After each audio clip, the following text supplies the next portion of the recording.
Hello and welcome to another episode of Declassified. This week we'll be talking about the co-owner of A Lonely Heart, which was an April focused episode. What did we think of the episode, Chris?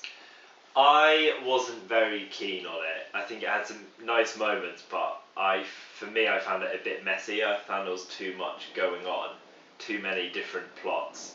And although it's a two-parter, I think if they'd actually just focused on one of the storylines, it would have only been a one-er episode. I was a bit underwhelmed, I guess, because I was really excited about the Shadow King coming back. I thought that was nice having it halfway through the series, but instead it just sort of was part of many things that were going on at once. It was quite chaotic for me, I think. So I wasn't that into it, but it did have some nice moments. What do you reckon? Yeah, I have no idea what just happened. I'm so confused. I have no idea what's going on. Yeah, there was too much. I feel like they could have made the Shadowkin an episode and then made the Blossoms an episode in itself. I don't understand why it's a two-parter. And I'm so confused. I have to say that at the start of the episode, I agree with you. I felt like they were setting too much up and it felt very fragmented. There were lots of very separate storylines all setting themselves up at the same time, which was quite overwhelming. But I feel like they're going to connect them all together in the second episode and it's going to make sense. What did we like about the episode though?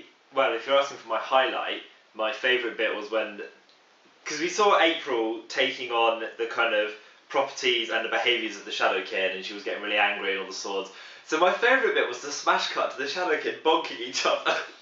It was just so, because the tone of the episode was so serious, and it was about her rage at her dad and her anger, and then it was totally so random to smash in, but I think it was really nice because it kind of lightened things up actually quite a lot on what would have been too heavy an episode. I think it was just really nice to have that kind of bit of comic relief. But it's so good, so weird.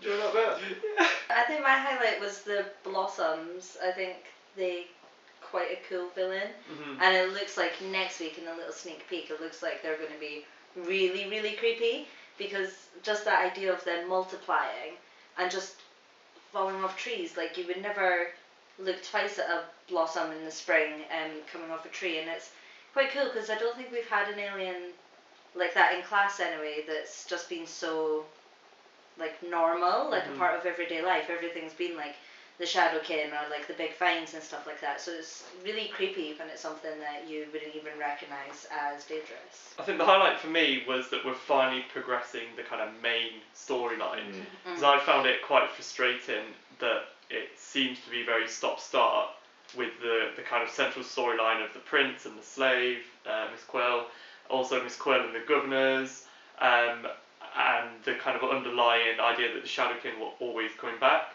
It's kind of been in the back of my mind for every episode so far, and it feels like we're finally getting somewhere with it, which just feels quite nice that we're actually getting rewarded for a storyline that was set up a month ago. What didn't we like about the episode? Well, I wasn't a fan of the stuff with the prince and the box of souls, because I think that is probably going to play a part later on, because we saw him look at it in the first episode after the Shadow King came and he was like, I don't have a weapon, but he did. But I think they just kind of jammed it in a bit, and then their story seemed to not really kind of go anywhere. But I think they were setting that up as, there's that phrase, it's something's gun, isn't it? Where you give someone a gun, you know they're going to use it later on in the story.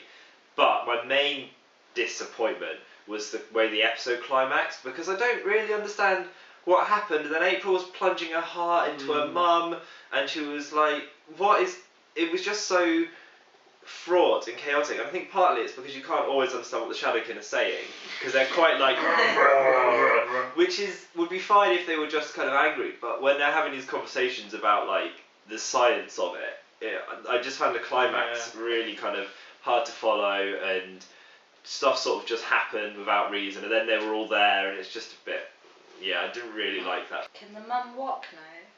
It looks a bit like it. Because the mum moved her foot, but then she was like, what have you done? And I was like, mate, be happy. Like, she just helped you. So, yeah, I'm left really confused. But, like, the one part that I really didn't like was the really awkward sex scene between the humans and the Shadowkin. I was going to say, it led to the great one for the Shadowkin. With the weird romantic music playing in the background, and we've said that thing before about adults writing teenagers. Like, I'm pretty sure that was April losing her virginity. That's not how you talk to each other just before that happens. And it just felt so cringy and awkward. I just felt really uncomfortable watching it. I think for me the highlight was what I mentioned earlier, just too much happening. With I completely forgot the Box of Souls was even in there. That was another storyline. It was just too conflicting, and it was switching between storylines too fast. It's like before you can comprehend the resolution of one, or what's just been set up in one, you think about another storyline, and they just rushed you too much. But I don't think a terrible episode overall. Better than last week. I thought this was my least favourite so far, because I thought I've like you, I've wanted there to be more plot from the first episode, but I wasn't expecting us to get it all in one episode. It was like it was kind of like the writers. For me, it felt like they'd been, we haven't given them some plot in a while. Let's stick it all in now. Yeah. And then we've got a couple more episodes of none of that, and then we'll wrap it up nicely. And I was just a bit like, it was a bit too much. So yeah, let us know what you thought of the episode in the comments below. It'd be interesting to find out. And do come back next week for more Class Declassified.